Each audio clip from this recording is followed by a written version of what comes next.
The time is almost up.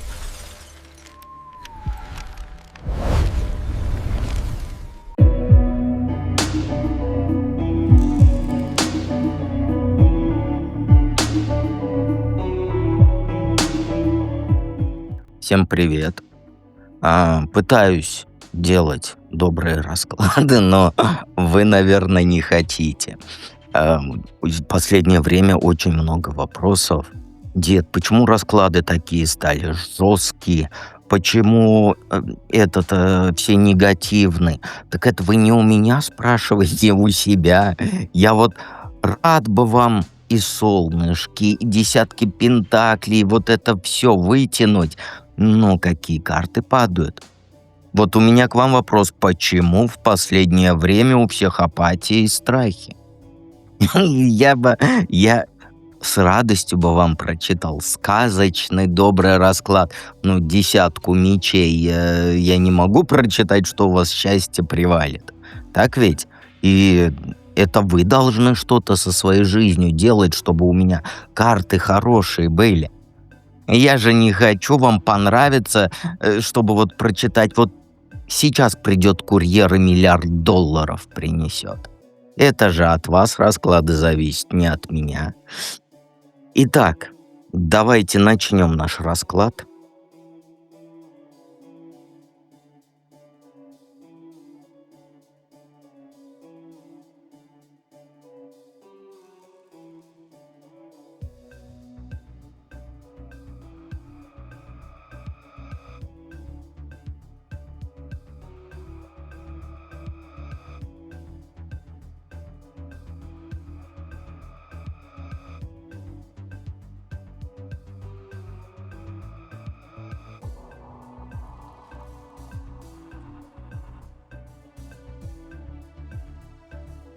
Единички. Вот смотрите, я вам объясню. Во вступлении я сказал, да, почему вот нет волшебной палочки, чтобы, ну, вот смотрите, какие карты. 8 жезлов, 8 пентаклей — это много-много работы, прям быстро работай. Маг и туз пентаклей, у тебя все есть для этого. Ты сама лентяйка, потому что 4 пентаклей ты зажала для себя знание по пажу жезлов. Ну вот как вам по-другому это прочитать? Вот объясните мне. И, конечно же, будет негативный расклад. Ну, не совсем негативный, да, но курьер с $1 миллиардом тут не придет. Кто знает Таро хотя бы чуть-чуть азы, они понимают, что на меня много хейта будет, если я десятку мечей прочитаю, как вот сейчас к тебе волшебник придет и так далее. Под одним шортцем аж все возмущались. Выпала белая карта, это моя дополнительная карта высшее я, да, и десятка мечей. Вместе трактуется смерть окончательная, буквальная, высшего я. Вот как я могу это смягчить? Другая вообще начала меня учить карты читать. Десятка мечей — это хорошая карта, это воздушная же карта, вы что? Нет, десятка мечей — это буквально пипец, безвылазный. Вот никак. Так, ладно, я выговорился, ну, можно тут ко второму варианту, конечно, переходить. Ну, давайте подробно, да? Про твое желание. Карты читаем парно, 3 вопроса. Насколько близко сейчас исполнение твоего заветного желания? Ну, знаешь, оно не то, что близко, оно уже на стартовой прямой. Как вот курьер с заказом, он уже под дверью, только ты еще дверь эту не открыла. Ты вот давно вкалываешь над этой темой. Каждую копеечку считаешь, каждый шаг просчитываешь. И вот карты, они прямо говорят, и от меня тут ничего не зависит, потому что, результат почти тут, но тут нет волшебства. Потому что тут твоя только работа. То есть это твоя же работа, которая сейчас дает тебе зеленый свет. Если бы ты видела, вот как все уже шевелится, да, ты бы не спрашивала, просто брала. Проблема в том, что ты все еще думаешь, как будто ты чего-то не доделала. На самом деле все готово. Понимаешь? Это вот готовишь пирог, да, достань из духовки уже, а то он пересохнет. Время-то не ждет. Если ты сейчас не разгонишься до конца, то шанс просто уйдет. Это не я, негативные карты такие выпали. Понимаешь, вот такие шансы, они не валяются под ногами вечно. Нет, конечно, можно еще год сидеть и шлифовать детали, но тогда желание просто скиснет твое. Поэтому хватит накручивать, бери то, что ты заслужила. Но вы же как? Нет, мне лень, у меня апатия. Ну, как я вам по-другому карты прочитаю? Ну, никак. Как бы я ни искривлялся, ну, никак. Что ускоряет или тормозит исполнение твоего желания? А тормоз тут один ты. Это ты. Знаешь, карты показывают, что у тебя все есть, да? Идеи классные, ресурсы, как говорится, припрятала, энергия ключом бьет. Но ты вместо того, чтобы вложить это в дело, ты сидишь и любуешься на свои запасы, как белочка на эти, как на орешки свои, которые накопила. А все это от страха у тебя, а вдруг не получится? А если я силы и время зря потрачу? И вот эта мысль тебя душит. А ускорит все это твое решение наконец-то перестать бояться и вложить всю свою энергию, все, что есть, в это дело. На себе не экономь, не дроби на мелочи, вот прям полный газ. Но ты ничего опять не сделаешь, и в следующем раскладе: «Дед, почему расклады такие негативные?» Ну так не от меня же зависит, а от вас. Я только вот карты читаю, как книгу. А карты прямо говорят, что это твой шанс. Таких не будет каждую неделю. Ну не будет. Вот как я не изворачиваюсь, ну, нет тут больше шанса, если этот не схватишь. Если продолжишь вот это вот энергию копить, ждать идеальных условий, то все просядет, деньги уйдут на ерунду, идеи устареют, а энергия испарится. Просто не будь жадиной своей энергии. Понимаешь? Это, как говорится, сейчас начнешь делать — выиграешь, завтра начнешь делать или передумаешь, то останешься у разбитого корыта. И никак по-другому я тебе не скажу. Если тебе где-то там ты привыкла, то, что тебя вот по головке гладят, сказочки рассказывают, а ты уши развесила и ни хрена не делаешь, так не я же виноват. А как подтолкнуть желание к исполнению прямо сейчас? А тут все просто. Засучить рукава и резко все сменить. Тактику я имею в виду. Ты слишком зациклен на контроле. Видишь, как он монетки все вот так вот прижал к себе. Ты в кулаке все держишь, боишься выпустить даже мелочь энергии. А это душит процесс. И карты вот прямо говорят: выпусти пар, дай ход новой задумке, даже если она кажется тебе сырой. Не жди, что с неба чего-то упадет. Прям вот бросайся в бой, как вот голодный на шаурму. Топай туда, где все решается. Неси свою идею первым встречным. Стучи, как говорится, во все двери. Страшно, да. Могут послать, но хоть одно «да» откроется же. И главное, не цепляйся за то, что уже есть.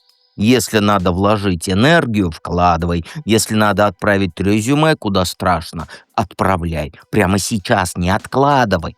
Вот не уходи ты из расклада и не смотри ты там эти сериалы турецкие. Ты же время теряешь, а потом мне говоришь, что у тебя, дед, негативные расклады.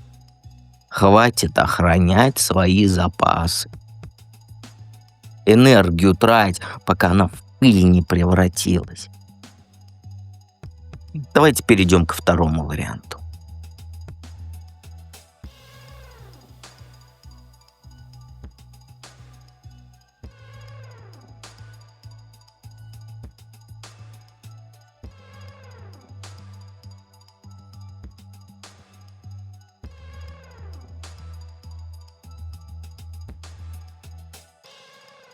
двоечки. Еще раз повторюсь. Вот если карты такие выпали, я вот никак тебе по-другому их не прочитаю. Есть значение карт, и ты их переврать никак не можешь. Поэтому это не у вас ко мне вопрос, почему расклады негативные, а у меня к вам. Почему вы все в апатии, в лени и вот, а потом когда-нибудь. Насколько близко сейчас исполнение твоего заветного желания? А твое желание, оно сейчас как мужик, который все время я скоро приеду, а сам в телефоне еще в туалете, ну, по телефону говорит. Вроде рядом, но ты его не видишь и не понимаешь, когда оно все-таки появится. Ты застряла в этом вот ментальном параличе. Голова действовать хочет, а руки не поднимаются. Лучше там сериальчик посмотреть. Потому что слишком много вариантов для отдыха. И страх ошибиться еще. Как будто тебе глазки завязали и заставили выбирать дорогу на ощупь. А ты шагнуть боишься, чтобы в яму не упасть. Поэтому что ты делаешь? Я пойду сериал посмотрю. Да, дед сказал, интересно, завтра опять я посмотрю. Ничего делать не буду, просто буду расклады смотреть. А авось дед ко мне домой приедет, волшебной палочкой махнет, и дверца раскроется. У деда только одна волшебная палочка, я и не махаю. Ой, извините, пожалуйста, не выдержал. По факту, вот все, что тебе нужно для старта, оно уже есть. Ресурсы у тебя есть, возможности есть, даже время есть. Вот потрать время не на просмотр очередного сериала вечером, а на дело. Но ты же нет, ты же будешь сидеть и торчать в этом режиме «я подумаю завтра». А из-за этого, все топчется на месте. Вот до исполнения твоего желания буквально рукой подать. Но эта рука не твоя, пока ты сама не снимешь повязку и не посмотришь, где ты стоишь сейчас и почему ничего не сдвинется. Не жди, что все само упадет с неба. Нет, это на других каналах с неба все падает, да ты только сидишь и ничего не меняется. Твоя мечта — это не пицца. Ее курьер не привезет. Придется самой что-то делать. Ой, дед, лохотрон это все. Да у вас же так. А потом, дед, почему у тебя вечно карта апатия, депрессия, десятки мечей, мы все умрем? Ну, потому что ты ничего не делаешь. Самой-то шаг нужно делать, даже если страшно. Иначе так и будешь пялиться в эти сериалы по вечерам, вместо того, чтобы к счастью идти. А чё, я не прав, что ли? Что ускоряет или тормозит исполнение желаний твоего? А тут понятно. Ускоряет тебя только одно. Твоя же способность создавать что-то из ничего. Типа, ты вот знаешь, как земля плодородная, где вот любая семечка прорастет, если поливать, конечно. Но вместо этого ты засадила весь огород сорняками. А это твои зависимости, твои страхи, всякая вот эта фигня, за которую ты цепляешься, как алкоголик за бутылку. У тебя талант есть. Есть. Ну, он есть. Вот прям карты показывают, у тебя есть. Ты можешь стать миллиардером, но страхи, зависимости, все там денег же нету. Но зато ты все сливаешь в ненужные там отношения, пустые траты и вот эту прокрастинацию. Ты женщина на мешке с золотом, золото не буквально, да, которая ноет, что нет денег на хлеб. А тормоз тут один. Твоя неготовность отпустить то, что тебя тянет ко дну. Будь то там токсичный мужик, привычка в долг жить, страх, что не получится. А как по-другому я тебе протрактую? Никак. Пока не выкинешь вот этот хлам из жизни, будешь как белка в колесе крутиться. Нельзя тащить за собой труп, когда ты лезешь вверх по скале, руки свободны должны быть. И выбора нет. Либо чистишь свое пространство, либо смирись, что вот мечта такая останется твоей фантазией. Дед, какой негативный расклад. А как по-другому? Карты, вот тебе вся дорожка выложена. Как подтолкнуть желание к исполнению прямо сейчас? А тут все просто. Нужно ломать, не строя.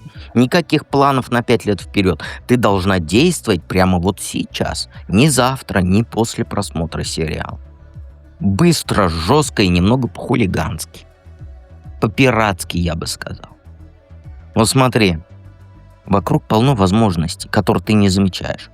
Потому что ты привыкла играть по правилам. Например, вот точный пример.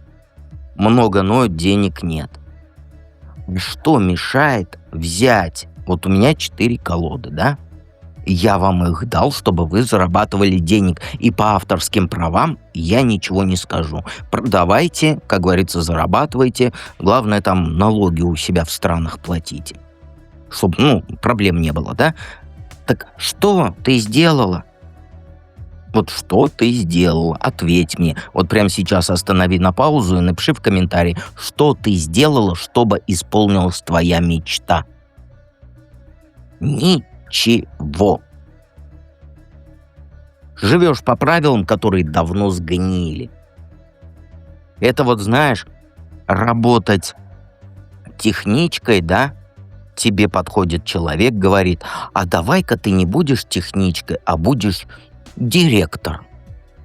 Вот просто у меня нет людей, не хватает людей умных, а ты умная, просто вот техничкой устроилась. Давай я тебя директором сделаю. А ты что делаешь? Я тебе дословно скажу твои слова. Ты скажешь, нет, я не справлюсь, нет, это не мое, и все. Твое болото сгнило уже. И я это говорю из расклада в расклад. Но ты меня не слышишь. Ты сейчас что сделаешь? Ты сейчас посмотришь расклад, который вечером вышел. Потом включишь свой любимый сериал, ляжешь спать, и дальше с утра пойдешь работать техничкой. Ты ничего не сделаешь. А в следующем раскладе ты мне скажешь, дед, у тебя расклады какие-то негативные. А чего ты сидишь и ждешь? Вот пока все само рухнет.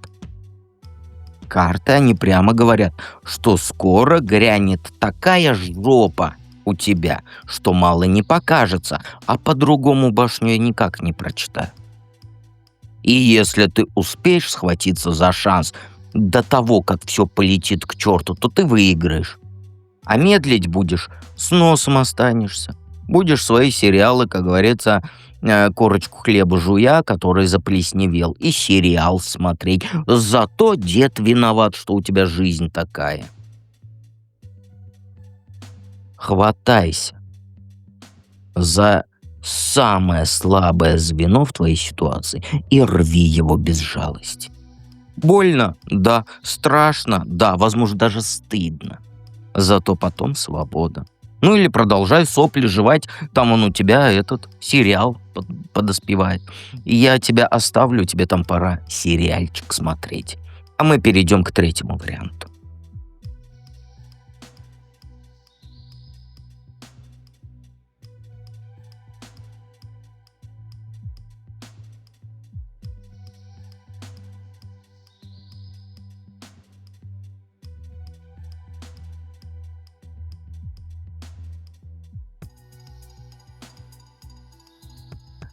Троечки. Двоечек я уже отругал. А у вас вообще дорожка. Твое желание исполнится, когда дед помрет. Когда я, в смысле. Но это все шутки шутками, но это не так, да?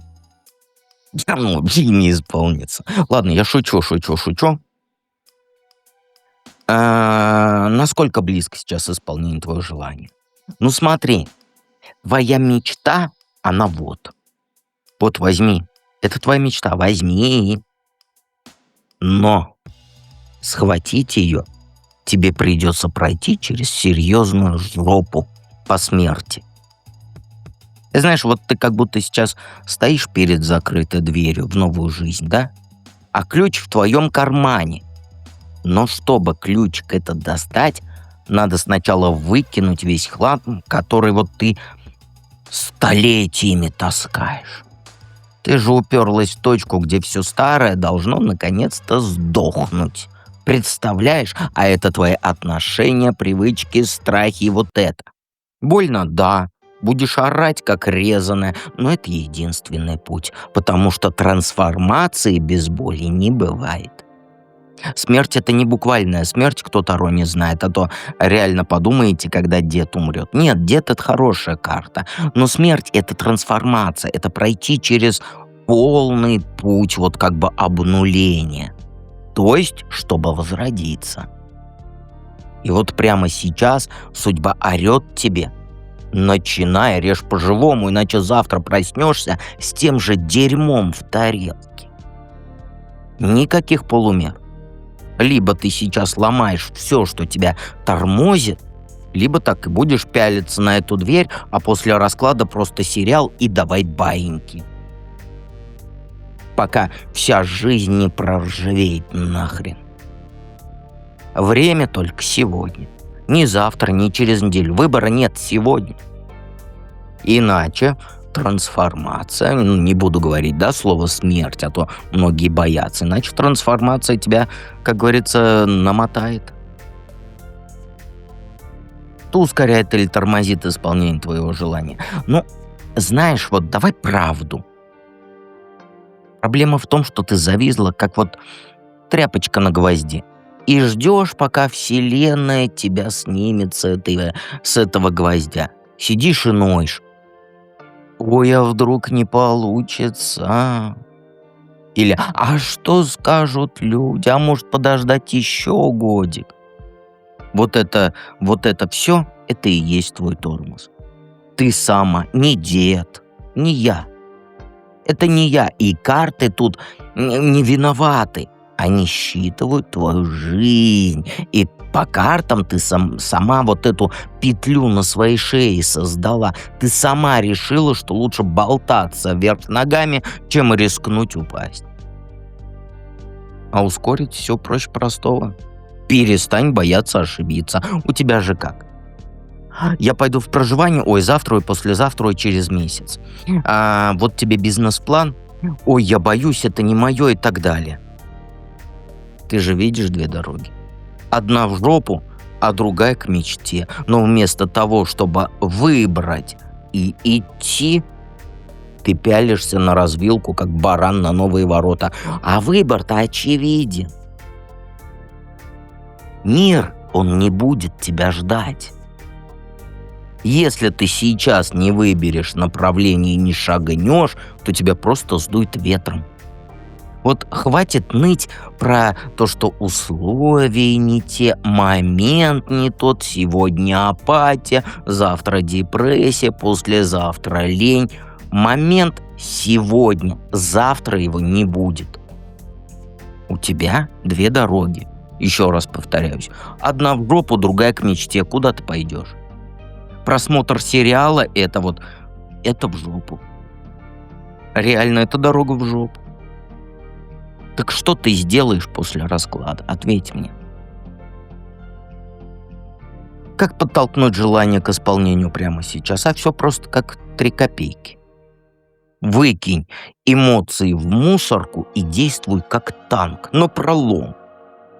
Сейчас не нужна вообще твоя жалость к себе или кому-то еще, а жесткая холодная стратегия. Вот я тебе скажу, что делать, но ты же не сделаешь. Возьми бумагу, напиши шаги. Вот каждый день, каждый час. С пунктуальностью. Если надо, врежь всем, кто на пути стоит, но без истерик. Никаких вот этих: «Ой, он же расстроится», «Ой, а вдруг я кого-то задену». Твоя мечта дороже их соплей. И знаешь, главное, не распыляйся. Видишь цель — беги к ней. Не оглядывайся, даже если сзади кричат тебе: «Вернись! Дорога в жопу, не туда ты пошла, она вот тут». Сейчас не время для долгих раздумий. Только скорость и расчет. Если идеального момента будешь там ждать, то ты просто проиграешь. Я это говорю тебе и говорил, и говорить буду. Но вспомни мои слова через полгода. А ты также сидишь, расклад посмотрела, ни хрена не сделала. А потом, самое главное, знаешь, что напиши? Дед, у тебя расклады какие-то негативные. Ну ко мне же должен прийти этот долбанный курьер с $1 миллиардом. Понимаешь? У тебя есть план? Иди направо. Там дорога к мечте. Дорога налево — это дорога в жопу. И вот сейчас расклад закончился. Он закончился, все. Но, еще раз повторюсь. После расклада у тебя 2 дороги. Ни завтра, ни послезавтра, ни через неделю. Одна дорога к мечте, а другая в жопу. Вот, пожалуйста, выбирай.